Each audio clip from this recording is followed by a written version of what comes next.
Εδώ είμαστε 3:30. Ακούτε Sky 100,3. Είναι η εκπομπή Παρέα.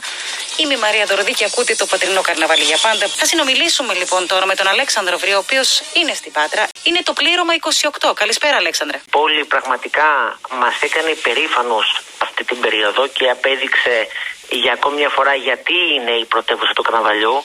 Η πόλη έδειξε σεβασμό, έδειξε χαρακτήρα, ναι. έδειξε και δίδαξε πραγματικά αξιοπρέπεια.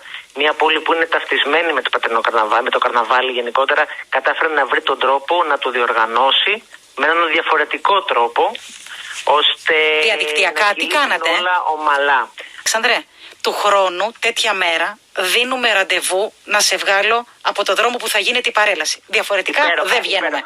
Εισπράξετε τον παλμό ναι. του πραγματικού του πατρινού καρναβαλιού. Ας ακούγεται μόνο αυτό που θα ακούσουμε πάλι τώρα, τις φωνές. Έγινε. Σε ευχαριστώ πολύ, Αλέξανδρος Βρύς από την Πάτρα.